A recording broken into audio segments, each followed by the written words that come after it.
사랑을 추구하며 신령한 것들을 사모하되 특별히 예언을 하려고 하라. 방언을 말하는 자는 사람에게 하지 아니하고 하나님께 하나니 이는 알아듣는 자가 없고 영으로 비밀을 말함이라. 그러나 예언하는 자는 사람에게 말하여 덕을 세우며 권면하며 위로하는 것이요 방언을 말하는 자는 자기의 덕을 세우고 예언하는 자는 교회의 덕을 세우나니 나는 너희가 다 방언 말하기를 원하나 특별히 예언하기를 원하노라. 만일 방언을 말하는 자가 통역하여 교회의 덕을 세우지 아니하면 예언하는 자만 못하니라. 아멘. 지난주에 이어서 설교 노트에 제가 좀 뭐를 적어드렸습니다. 설교 노트를 보시고 말씀을 따라오시면 훨씬 더 쉬울 거라고 저는 생각하고 마지막 적용 부분은 블랭크로 만들어 놨습니다. 거기를 적어보시면 좋을 것 같습니다. 여러분, 신앙생활이란 무엇일까요? 우리가 교회 안에서 쓰고 있는 어떤 단어들에 대해서 잘 일목요연하게 정리하는 게 중요하다고 저는 생각합니다. 왜냐하면 내가 정리돼야지만 그것대로 살 수 있고 또한 그것을 다른 사람에게 전할 때도 쉽게 풀고 설명할 수 있기 때문입니다. 저는 신앙생활이 하나님을 사랑하는 것과 이웃을 사랑하는 것이라고 생각합니다. 이것이 또한 수많은 이 성경에 있는 율법에 대한 주요 핵심 내용입니다. 그리고 이것이 십계명의 큰 두 주제이기도 합니다. 근데 여기에 영적인 원리가 있습니다. 무엇이냐면 우선순위에 있어서 하나님의 사랑을 받는 게 먼저라는 것입니다. 우리는 마치 달과 같습니다. 달은 스스로 빛을 비추지는 않습니다. 태양의 빛을 받아야지만 그것을 지구에 비칠 수 있게 되는 것처럼 우리도 그렇습니다. 하나님의 사랑을 먼저 받고 하나님의 은혜를 먼저 받아야지만 되는 존재라는 것이 이 주제 안에 영적 원리에 담겨져 있죠.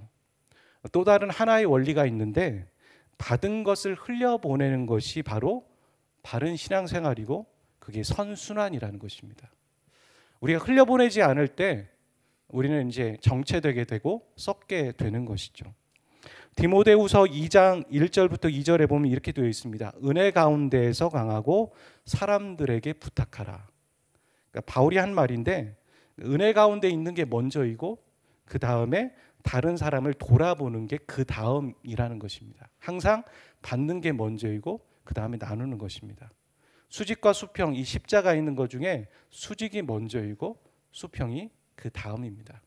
하나님과의 관계가 바르게 정립되어져서 나를 향한 내가 하나님 앞에 어떤 존재인지를 바로 알게 될 때 나를 더 이상 괴롭히지 않게 되는 것이고 또한 내가 다른 사람을 바르게 볼 수 있고 그 관계가 정리되게 되는 것이죠. 이런 관점으로 성령 충만도 재해석할 수 있습니다. 해석해야 합니다. 우리는 보통 어떤 사람 안에 성령께서 허락하시는 은사가 있을 때나 그리고 그 안에 눈물이 있거나 깨달음이 있거나 평안과 기쁨이 있는 걸 보고 저 사람이 성령 충만하구나 혹은 내가 지금 성령 충만해 이렇게 말할 수 있곤 합니다. 그렇게 말하지만 그 사람이 어떤 다른 사람을 섬기거나 구제하고 나누는 모습을 보면서 저 사람 성령 충만하네 그렇게 말하지는 않습니다. 그렇죠? 보통은 그 사람 안에 있는 어떤 은혜가 있을 때나 성령 충만하다고 하지 그 사람이 그걸 가지고 다른 사람에게 나누는 모습을 보고 저 사람 성령 충만하네 그렇게 잘 말하지는 않습니다. 잘못된 것이죠. 신앙의 정의를 내릴 때 이것이 나의 체험에서 먼저 시작하는 건 분명히 맞습니다. 하지만 그 체험에서 시작해서 그것이 내가 타인에게로 행동으로 모습까지 신앙으로 전달되어지는 것까지가 바로 그 통틀어서 신앙인 것이고 그것이 성령 충만의 모습입니다. 야고보서 2장 17절에 보면 행함이 없는 믿음은 그 자체가 죽었다라고 말합니다. 그러니까 행함이 없는 믿음은 죽은 믿음이라고 말하지 않고 행함이 없는 믿음은 그 자체가 죽었다. 야고보 선지자가 보았을 때 사도가 보았을 때 행함이 없는 믿음 아니라고까지 말하고 있는 것입니다. 그래서 진정한 성령 충만이란 받은 은혜와 사랑을 타인에게 나누는 것까지 포함해서 성령 충만이라고 말해야 합니다. 예를 들어서 기도를 열심히 하는 사람이 성령 충만해 보이는데 그런데 그가 사회생활에서 많은 사람에게 욕을 먹고 있는 행동을 하고 있다면 그가 과연 성령 충만한 것일까 좀 생각해 봐야 합니다. 이 하나님의 사랑과 이웃 사랑이라는 이 두 주제는 어디에든 다 적용할 수 있어야 되고 적용해야 합니다. 그것을 교회를 통해 교회를 가지고 연결해서 생각해 볼 수 있죠. 한 사람의 인생에 있어서 가정이라는 것은 아주 지대한 영향을 끼치고 중요합니다. 솔직히 우리가 하는 행동들의 대부분은 가정에서 온 겁니다. 그리고 가정에서 영향을 받아서 좋은 행동을 하든 나쁜 행동을 하고 있는 것입니다. 사람은 가정을 통해서 보호도 받죠.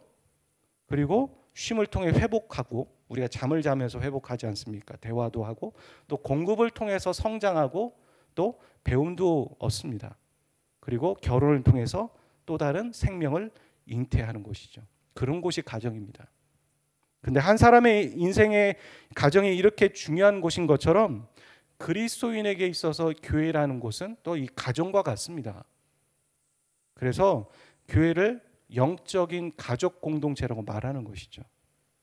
교회도 마찬가지입니다. 가정처럼 어떤 이단으로부터의 영적인 보호도 받고, 그리고 예배와 기도와, 그리고 자신의 이야기를 다른 사람에게 나눔으로써, 그리고 다른 사람이 그 이야기를 공감함으로써 우리는 어느 정도 회복과 치유도 경험합니다. 또 하나님의 말씀을 배움으로 영적인 성장을 갖게도 되고, 또 그 사람이 성장해서 복음을 전할 때 어떻게 됩니까? 우리가 새로운 생명을 잉태하는 걸 경험합니다. 그런 곳이 교회입니다. 교회가 이렇게 가정만큼 중요한 곳이지만 교회 때문에 어떻습니까? 우리는 아픔도 겪고 상처도 경험합니다. 그리고 안타까운 일이지만 교회를 떠납니다. 우리가 가정이 싫다고 떠나는 사람들이 간혹 있습니다. 가출이라고 얘기하죠. 떠났다가 안 돌아오기도 합니다. 안 돌아오긴 하는데, 다시는 안 돌아오긴 하는데, 그 사람이 성장해서 어떻게 합니까? 결혼을 합니다. 결혼을 한다는 건 뭐예요? 또 다른 가정을 이룬다라는 얘기예요. 안 돌아오긴 하지만 그는 가정을 만들게 되고, 결국 그 사람은 가정을 떠나지는 않습니다. 이처럼 상처받고 교회를 떠난 사람도 어떻게 합니까? 시간이 좀 걸릴 수는 있겠지만 더 나은 교회를 찾곤 합니다. 잠시 찾는 걸 유보할 수는 있겠죠. 하지만 찾으러 돌아다니곤 합니다. 교회 안에 신앙생활하는 사람들이든, 혹은 교회에 상처를 받아서 교회를 떠났지만 새로운 교회를 찾으려고 하는 사람이든, 그 모든 사람, 우리 모두에게 해야 할 질문이 저는 있다고 생각합니다. 그건 뭐냐면, 교회는 무엇인가냐는 것이죠. 교회가 무엇인가? 그리고 교회는 누가 만들었지? 교회의 존재의 목적이 무엇이지? 이런 질문이 있어야 한다는 것이죠. 그리스도인에게서 그렇게 중요한 교회이지만 많은 사람들은 이 교회에 대해서 배우지 못했고, 교회론이죠. 이해가 없습니다. 그냥 교회 안에서 그냥 신앙생활을 하면서 일종의 소비를 하고 있는 겁니다. 우리가 마트에 가서 채소를 살 때 어떻게 합니까? 그 채소의 재배 방법을 알거나, 이게 원산지가 어딘지, 또 유통 과정에 그 재배한 사람이 누군지 별로 궁금하지 않습니다. 그냥 내가 먹고 싶은 채소를 사는 거죠. 그 가격을 보고. 그럴 뿐입니다. 관심이 없습니다. 그냥 채소만 사면 그만인 거죠. 그걸 소비라고 하는 것이죠. 사람들은 교회 이미 형성되어진 목장이라든가 혹은 시스템이나 시설이나 관계를 그냥 누리려고 합니다. 누리기는 하지만 어떤 목적에 의해서 이게 만들어졌고, 왜 교회는 이런 걸 해야 하며, 왜 교회는 이런 것들이 있어야 하지? 이 교회는 왜 이런 것이 있는 건가? 그리고 그것이 과연 성경적으로 맞는 것인가? 이런 것들에 대한 궁금함이 없습니다. 그냥 누리는 겁니다. 그냥 누리고 소비하며 살아갑니다. 그리고 아무도 궁금해하지도 않고, 또 그것을 가르쳐 주는 사람도 없습니다. 가르쳐 주면 어떻게 된다고 생각합니까? 목회자들은 너무 머리가 커진다고 생각하는 거예요. 그래서 통제하기 어렵다라고 얘기하는 것이죠. 부모들이 자녀를 보고선 쟤는 나보다 좀 더 크면 안 돼. 나보다 더 잘 성공하면 안 돼. 그러는 부모가 없습니다. 모든 부모들은 정상적인 부모라면 내 자녀가 나보다 더 잘 되었으면 좋겠다. 나보다 더 훌륭한 사람이 되었으면 좋겠다라는 게 공통적인 부모의 마음입니다. 과연 목자된 목회자들이 성도들이 잘하는 걸 보고서 두려워한다면 그게 목자의 심정일까요? 그 목회자보다 더 잘 되는 게 더 좋지 않을까요?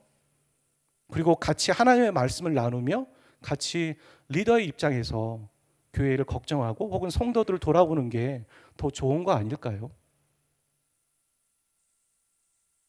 또 두 번째 질문도 있습니다.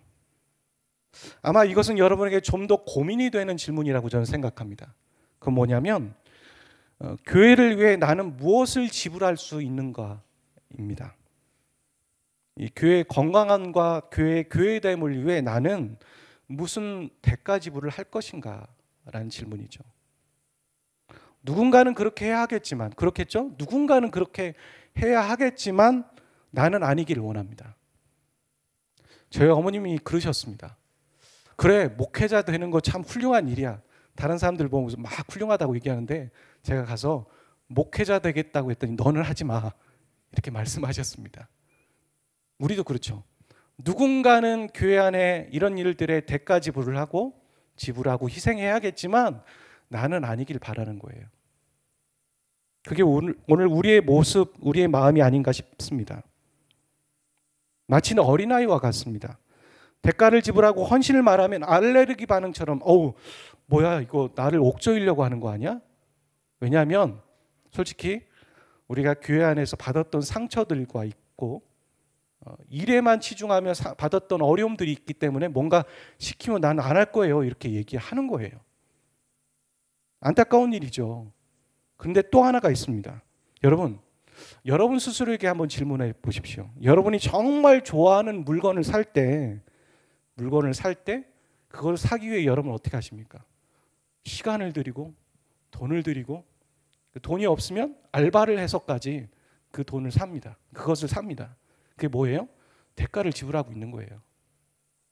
내가 좋아하는 것들에 대해서 가치 있는 것에 대해서는 그렇게 하는데 그렇다면 우리가 교회 안에서 어떤 일들을 해나가는 것들에 대해서 하지 못한다는 건 그만한 가치를 못 느끼고 있다는 거죠. 우리가. 하나님은 교회를 세우실 때 만세전부터 계획하시고 하나님의 비밀인 예수 그리스도를 이 교회 가운데 허락하시고 이 교회가 예수님을 전하는 일들 가운데 쓰임 받기를 원하시고 계셨다고 말씀하십니다. 성령님이 사도행전에 보면 오셨을 때 만들어진 게 교회지 사람이 만들려고 만들어진 게 교회가 아니죠. 결국 하나님이 디자인하신 것이죠. 하나님이 디자인한 교회라는 것을 사람들이 알고 있다면 사람들은 자기 마음대로 교회를 이끌어 가서는 안 됩니다. 그들이 자기 마음대로 교회를 좌지우지하려고 한다면 그 누구든 그거는 교회가 자기 거라고 생각하고 있는 것이고 성경적인 교회를 바로 알고 있지도 않고 가르치지도 않았다라는 것이죠. 대가 지불과 희생을 해본 적이 없는 것이 아니라 교회가 그리스도인에게 그런 중요한 우선순위가 아니라는 거예요. 제가 고린도전서를 설교하면서 개인에게 적용할 부분을 찾아서 말씀을 나누긴 하지만 이 고린도전서는 말씀은 교회다움에 대한 말씀입니다. 그것을 우리는 기억해야 합니다. 제가 말씀드렸죠. 교회는 그리스도인에게 매우 중요한 곳입니다. 교회가 교회답지 않을 때 그 피해는 고스란히 누가 받습니까? 성도들이 받는 겁니다. 성도들이 고스란히 받고 특히 고스란히 받는 그 순서는 신앙생활을 얼마 안 한 사람부터 받게 될 것입니다. 여러분은 이 질문에 대한 어떤 대답을 하시겠습니까? 어떤 대답을 여러분 하실 수 있으십니까? 바라기는 오늘이 가기 전에 이 주일에 가기 전에 꼭 이 두 가지에 대한 질문에 대해서 여러분 스스로에게 질문을 하시고 그것을 하나님 앞에서 답변을 해보시기를 바랍니다. 고린도 교회 여러 문제 중에 오늘 본문에서는 방언과 관련된 문제를 얘기하고 있죠. 어떤 사람이 자신의 받은 방언 은사를 뽐내고 싶었습니다. 그도 좀 이해가 되는 게 방언을 처음 받았어요. 얼마나 그걸 좀 또 자랑하고 싶겠어요. 그럴 수도 있죠. 자랑하고 싶은데 어떻게 그냥 과했어요. 회중 예배에 가서 대표 기도를 하는데 마이크를 들고 방언 기도한 거예요. 그 예배에 참석한 여러 사람들이 어떻게 했습니까? 어리둥절한 거죠. 저건 뭐야? 저 뭐 하는 거야? 그렇게 했겠죠. 그리고 새 신자가 왔는데 그 당시에는 참 놀라운 것은요. 말씀을 잘 읽어보시면 믿는 사람들만 예배드리지 않았다라는 거예요. 그러니까 누구나 와서 그냥 거기에 앉아 있을 수 있었어요. 우리도 그걸 싫어하는 건 아니죠. 우리가 베델 성도들이. 근데 그게 뭐냐면 교회의 문턱이 낮았다는 거예요. 그 당시에는 회당과 크리스찬들과 이게 좀 다들 신앙심들이 있으니까, 종교성이 있으니까 그럴 수도 있겠다 좀 생각하는데 되게 놀라운 일이죠. 새 신자가 왔는데, 안 믿는 사람이 왔는데 방언 기도를 하는 거 실망하고 돌아간 거예요. 이게 뭐 하는 짓이야? 이상한 말 하는 것 같죠. 처음 듣도 보도 못한 얘기를 하니까 미친 거 아니야? 이렇게까지 생각한 것 같아요. 그런 일이 벌어지니까 바울은 방언보다 예언하기를 힘쓰라고 말하고 있는 거죠.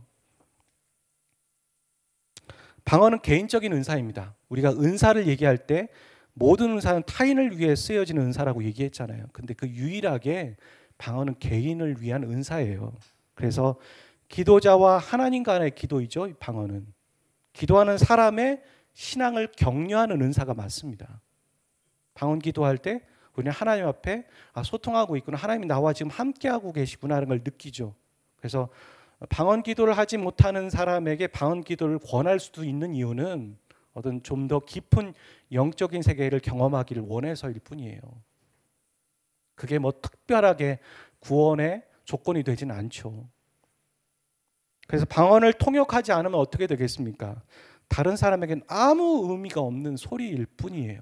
그래서 바울은 방언을 하는 자가 있으면 통역을 하라고 얘기하는 거죠. 알아듣게 좀 해라.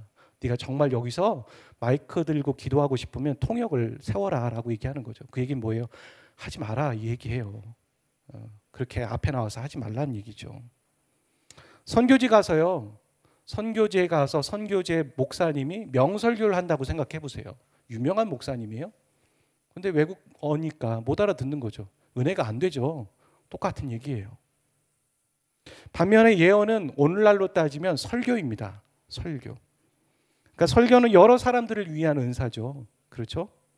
말씀의 뜻을 풀어서 사람들에게 전하니까 여러 사람들이 어떤 때 그 말씀으로 격려받고 위로받는 거예요.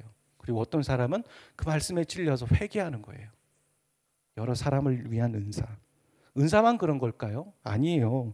우리가 가진 여러 가지의 것은 단지 우리를 뽐내고 자랑하고 그래서 다른 사람에게 상대적인 박탈감을 주기 위한 것이 아니라는 것이죠. 그렇게 해서는 절대 안 됩니다.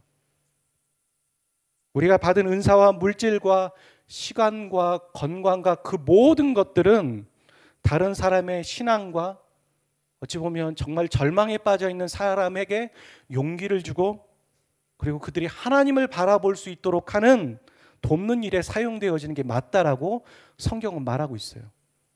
우리 그럴 수 있죠. 나 같은 사람이 누구에게 용기를 주겠어? 아니에요. 내가 아무렇지도 않은 건데 한마디 한 건데 그게 누구에게는 용기가 될 수 있다는 걸 여러분 믿으셔야 돼요. 한마디로 성경은 믿는 자들이 이타적인 삶을 살아야 한다라고 말하고 있죠. 이타적인 삶을 살아야 한다. 근데 오늘날 보십시오. 우리 모든 모습들이 개인적이고 이기주의의 삶을 살아가고 있어요. 개인주의는 다른 사람에게 피해는 주지 않지만 나 혼자 살 거야 이렇게 하는 거고, 이기주의는 다른 사람에게 피해를 주면서 내 이익을 찾아가는 거죠. 두 가지 다의 삶. 근데 성경은 이타적인 삶을 살아가라고 하니까 이게 좀 충돌되는 거죠. 이게 쉬운 일은 아닙니다. 이타적인 삶을 살아가는 것이. 우리 자신을 보아도 선한 일을 할 때는요, 노력해야 돼요. 고민해야 되고 결단해야 되고 애를 써야 돼요. 하지만 죄를 지을 때는 노력하지 않습니다. 여러분, 죄 지을 때 노력하는 분 계세요? 병원 가셔야 돼요. 죄 지을 때 그냥 본능이에요. 그게 우리의 그냥 호흡하듯 습관입니다. 그러니까 이기적이고 개인주의로 살아가라고 하는 거는 노력하지 않아도 됩니다. 그냥 하면 돼요. 지금 하던 대로 하시면 됩니다. 하지만 누가 시키지 않아도 하게 되는 건데 그게 본성인데 우리가 이타적으로 살아가려고 하면 애를 써야 하죠. 그래서 우리가 말씀대로 살아가기 위해서는 그냥 우리의 의지와 결단만으로는 절대 살아갈 수 없습니다. 오늘 우리가 결단합시다라고 얘기하잖아요. 결단 필요하죠. 결단이 필요하지만 그 결단으로 저절로 되어지는 신앙은 없어요. 반드시 그건 실패하죠. 반드시 성령님의 도우심과 그 성령 하나님의 능력을 힘입지 않고는 한순간도 이타적으로 살아갈 수도 없고 하나님의 말씀으로 살아갈 수도 없고 신앙대로 살아갈 수 없는 것입니다. 그래서 우리는 우리의 인간의 모습, 죄인된 인간의 본성의 모습을 인정하고 하나님의 도우심을 겸손하게 구해야 해요. 그래서 우리는 출근할 때 기도하는 거 아니겠습니까? 출근할 때 기도하고 책상에 앉아서 하나님 오늘 하루가 나에게 복된 하루 되게 하시고 내 입에서 저주되는 말 하지 않게 하여 주시고 내가 뭔가 상처받고 힘든 일이 있을 때 그것을 이길 수 있는 힘을 주십시오. 기도하는 거 아니겠습니까? 다 하고 있는 거 아니에요. 그죠? 저만 하는 거 아니죠. 회의 들어가기 전에 기도하지 않습니까? 하나님 제가 무슨 말을 해야 될지 제가 다 준비했지만 다 6장 다 준비했지만 제가 말 더듬지 않게 해주시고 제 말이 실수하지 않게 해주십시오. 우리가 공부하기 전에 지혜를 구하는 거 아니겠습니까? 다 하는 거잖아요. 하나님 지혜를 주십시오. 김지혜 주십시오. 이지혜 주십시오. 이렇게 하는 거 아니겠습니까? 죄송합니다. 다른 지혜도 주십시오. 어려운 결정과 힘든 사람을 만날 때 우린 기도합니다. 어떻게 하면 잔머리를 굴릴까가 아니라 어떻게 저걸 이겨내지 이 상황을 모면할 거가 아니라 하나님 내가 감당할 수 없는 겁니다. 힘 주십시오. 저도 그렇습니다. 누구를 만나러 갈 때 신방할 때 기도합니다. 내 경험과 또 내 지식으로 실수할 때가 많더라고요. 하지만 기도하면 하나님이 도와주시는 것을 경험합니다. 내 힘만이 아니라 하나님의 도우심을 힘입기 위해 하나님께 헬프미를 요청하는 것. 그게 신앙입니다. 이 세상에 좋은 교회가 어떤 교회일까요? 많이 생각해 보는데요. 저희 영적인 스승이었던 분이 했던 말이 저는 이게 맞다고 생각해요. 지금은 돌아가셨지만 문제없는 교회 없잖아요. 다 크고 작고 다 있어요. 사람이 모이고 죄인이 모이니까요. 그런데 그 문제를 머리 대신 예수님이 기뻐하시는 방향으로 풀어가려고 하고 있는가? 우린 풀어갔어. 이건 교만한 거죠. 또 문제는 또 오잖아요. 풀어가고 있는가? 예수님이 기뻐하시는 방향으로 사람들이 고민하고 애쓰며 마음을 모으려고 하고 있는가? 그게 좋은 교회죠. 우린 다 공사 중이거든요. 그럼 좋은 성도는 어떤 성도인가? 똑같죠. 내 문제를 예수님이 기뻐하시고 원하는 방향으로 풀어가고 있는가? 신앙은 ing예요. 지금 실시간이에요. 우리가 만들어 놓은 콘티와 우리가 만들어 놓은 설교와 이 틀 안에 하나님은 갇혀 있지를 원하지 않으세요. 내가 여기 있으라고 해서 네가 여기 있으라고 내가 여기 있는 존재니? 그렇게 말씀하시잖아요. 그분은 자유하세요. 그분을 가둘 수 없어요. 실시간이에요. 내가 어제 생각했지만 오늘 주님 앞에 기도하면 다른 마음을 주실 수도 있는 거예요. 그래서 기도해야 돼요. 매일 순간순간. 교회의 문제점과 그것의 해법을 내놓는 바울을 보고 이 고린도 교회 문제를 보면서 저는 아쉬운 부분이 무엇인가 한번 생각해 봤는데 떠올랐습니다. 그게 뭐냐면 그 문제가 생겼을 때 그 문제를 해결할 사람이 교회 안에 없었어요. 영적인 스승, 영적인 리더가 없었다는 거예요. 그래서 외부에서 수술이 들어온 거죠. 바울이 편지를 하면서 할 수밖에 없었다는 겁니다. 무슨 얘기냐면 교회 안에 이 사람이 키워지지 않았다는 거예요. 물론 고린도 교회는 이제 막 성장하는 아니, 뭐 어린 교회예요. 청소년의 교회라고 할까요? 문제가 많은 교회니까요. 준비되지 않은 게 많죠. 그럴 수 있죠. 하지만 고린도의 교회는 고린도 교회고요. 우리를 생각해 봐야 되죠. 우리는 어떤 방향으로 지금 가고 있는가? 교회는 죽은 영혼이 살아나는 곳이기도 하지만 살아난 영혼이 성장하는 교회여야 합니다. 성장하고 있어야 돼요. 다 만들어진 사람이 아니라 만들어진 사람도 있고 중간도 있고 처음 시작도 있고 다 있어야 돼요. 성장해 가고 있어야 돼요. 근데 성장이 끝난 사람이 어디 있어요? 하나님 앞에는 다 어린 심령이잖아요. 계속 성장해 가고 있어야 해요. 그리고 사람이 키워지고 성장하기 위해 결국 우리가 해야 될 질문은 이거예요. 다시 교회는 무엇인가? 이 교회가 성장하고 영적으로 건강하기 위해 나는 무엇을 지불할 수 있는가? 교회 사람들 안에 이 질문이 계속 던져지고 있어야죠. 그것이 바로 오늘 말씀에서 우리에게 던지고 있는 질문이에요. 두드리면서 겉으로 봤을 때 은사, 방언, 예언에 대한 얘기를 하고 있는 것 같지만 아니에요. 이 교회를 위해서 당신은 무엇을 지불할 수 있습니까? 희생할 수 있습니까? 교회가 무엇이에요? 말할 수 있으세요? 라고 하고 있는 거죠. 도널드 맥가브란이라는 교회 성장학자가 지금은 돌아가셨는데 교회 성장학자인 교수님이 교회의 성장의 정의를 내렸어요. 이걸 한번 여러분에게 소개해드리고 싶어요. 교회 성장이란 무엇인가? 사람이 많아지는 게 성장인가? 교회 성장이란 무엇이냐면 전도된 한 사람이 교회 안에서 성장하는 거예요. 그 사람이 들어와서 회심하고 성장해서 그 사람이 또 다른 사람을 전도해서 데려오는 원 사이클이 이루어지는 게 성장이다. 저는 맞다고 생각해요. 오늘날 교회 모습은 어떻습니까? 마치 사교 모임처럼 되었어요. 어떤 부류의 사람들만 모이는 거죠. 그리고 그 다른 사람들은 다 아싸예요. 교회의 존재의 목적을 잃어버리고 있는 것 같아요. 이기주의와 개인주의가 어찌 보면 세상보다 더 심해요. 교회가 무엇인지 바로 알고 교회를 사랑하는 사람이 과연 교회에 있을까요? 오늘 우리에게 질문해 봤으면 좋겠어요. 교회가 무엇인지 그리고 그 교회를 주님의 심정으로 사랑하는가?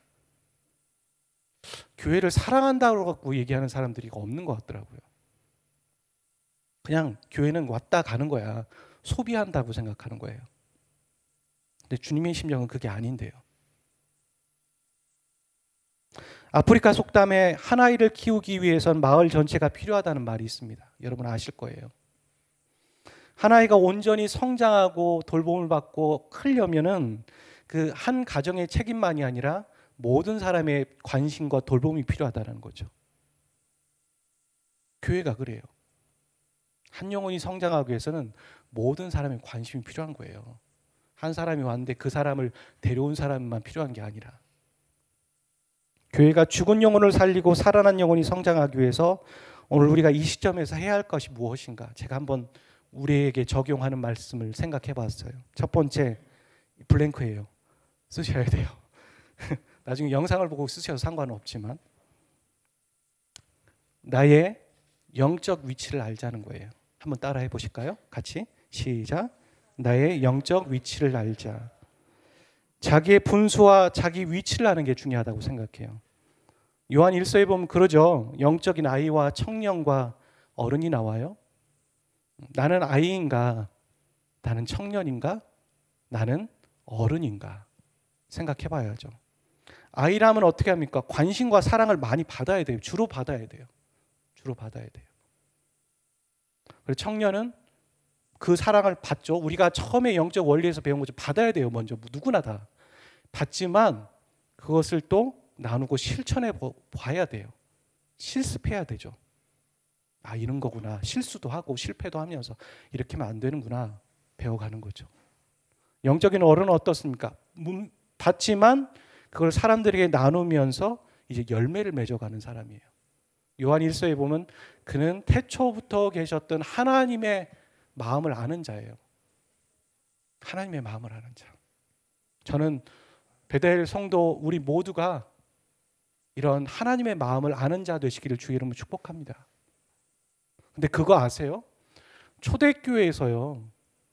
초대교회에서 초신자가 막 엄청 뭐 3,000명 베드로가 설교하면 막 5,000명 전도되잖아요. 막 밀려오는 거예요. 떼거지처럼.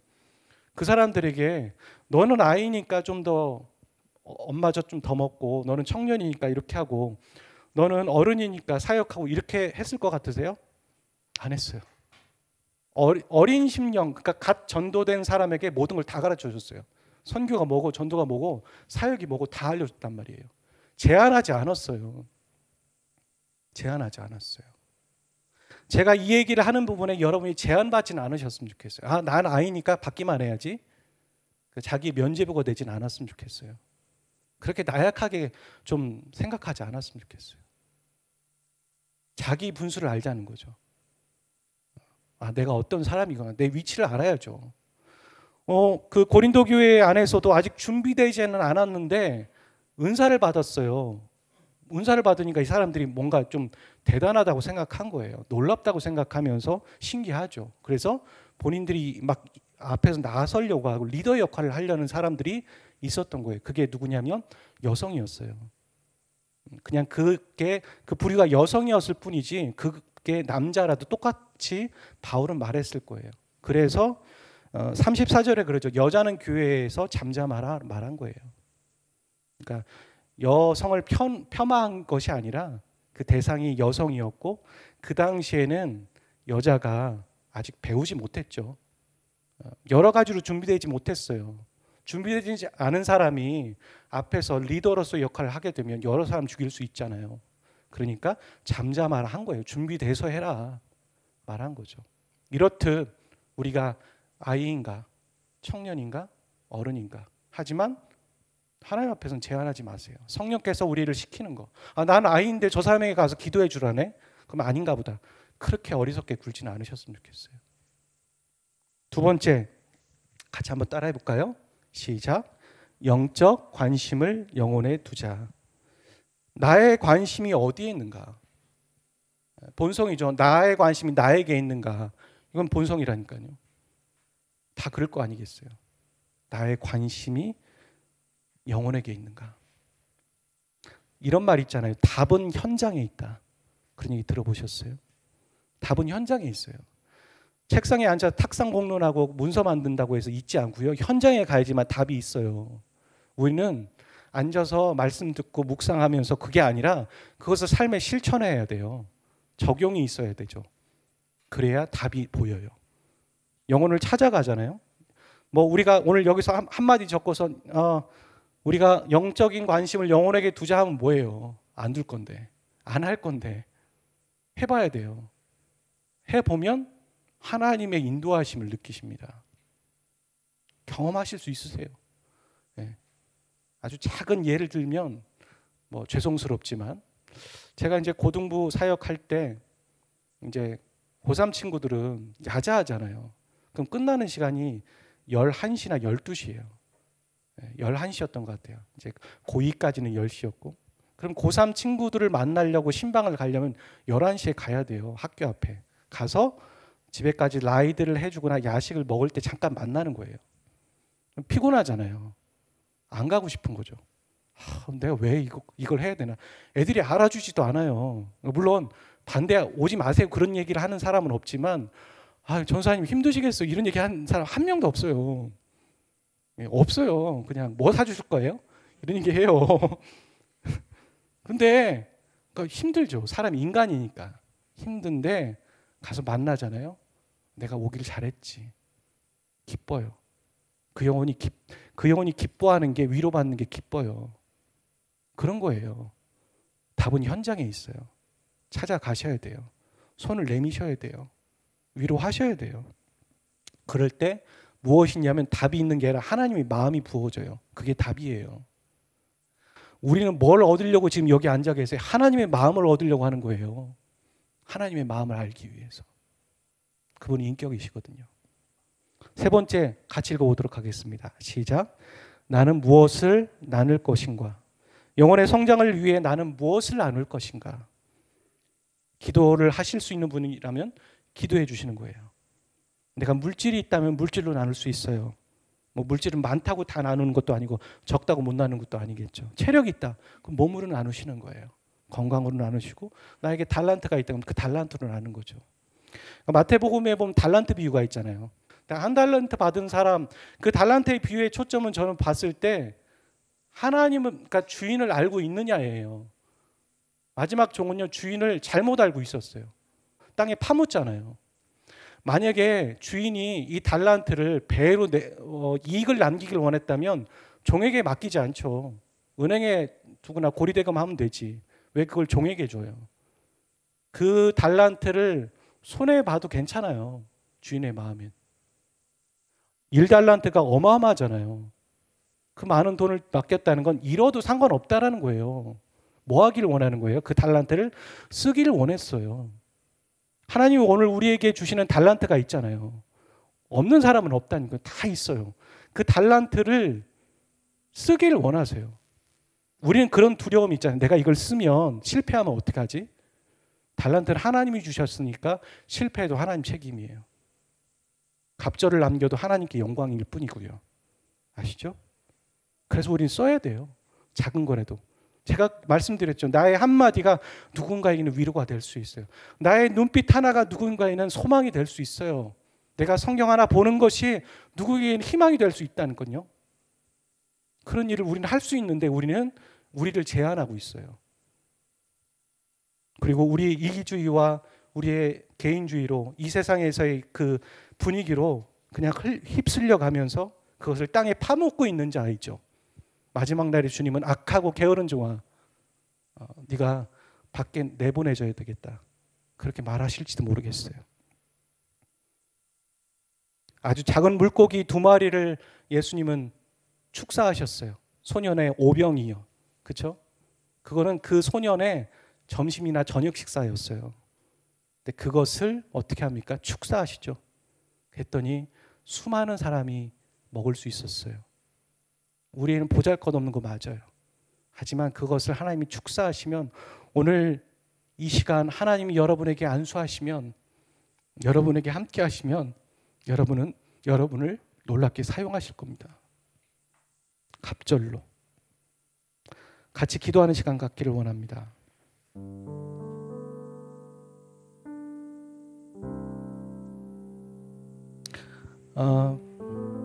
이 말씀을 듣고 여러분 안에 회개되어져야 되는 부분이 있다면 회개하길 원해요.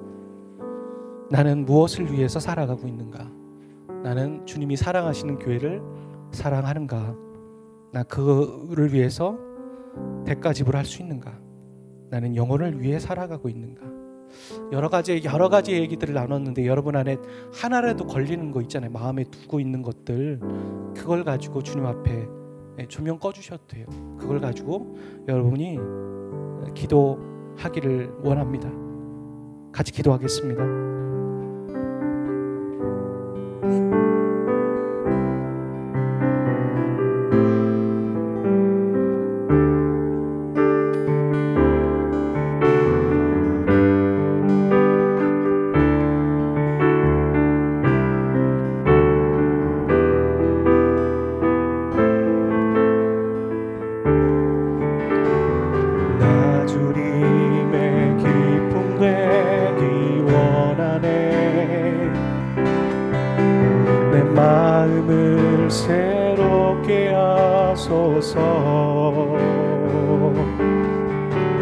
새 부대가 되게 하여 주사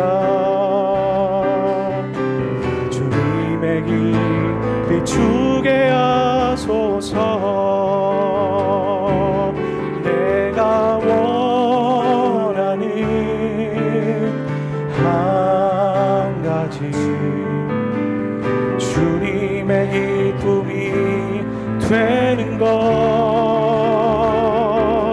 내가 원하는 한 가지 주님의 기쁨이 되는 것. 나 주님의 기쁨 되기 원하네. 나 주님의 기쁨 되기 원하네. 내 마음을 새롭게 하소서. 새 부대가 되게 하여 주시옵소서. 새 부대가 되게 하여 주사 주님의 길 비추게 하소서. 내가 원하는 한 가지 주님의 기쁨이 되는 것.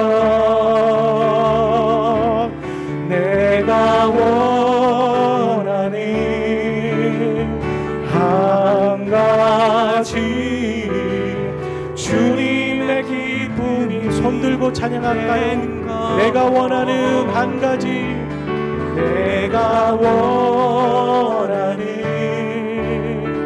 한 가지 주님의 기쁨이 되는 것. 내가 원하는 한 가지 주님의 기쁨. 주님의 기쁨이 내가 원하는 한 가지. 내가 원하는 한 가지 주님의 기쁨이 되는 것. 내가 원하는 나의 인생을 들어 사용하여 주시옵소서. 한 가지 주님의 기쁨이 된 것. 내가 원하는 한 가지 주님의 기쁨이 된 것. 내가 원하는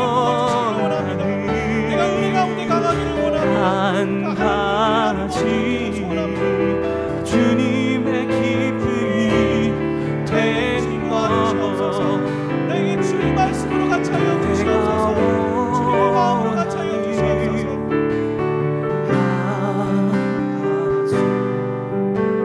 주님의 기쁨이 되는 것.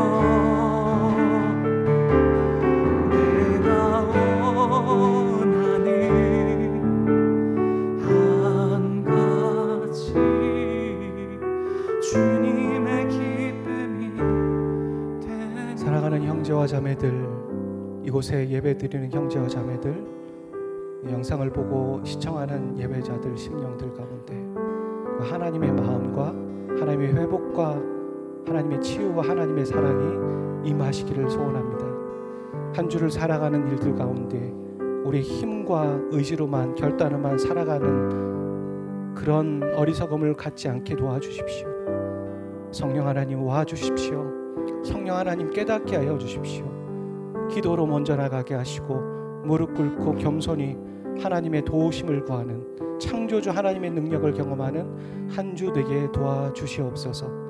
이제는 우리 주 예수 그리스도의 은혜와 아버지 하나님의 극진하신 사랑하심과 성령님의 감화 감동 교통하심이 사랑하는 예배자들 모든 심령 가운데 이제부터 영원까지 항상 함께 하시기를 간절히 축원하옵나이다. 아멘.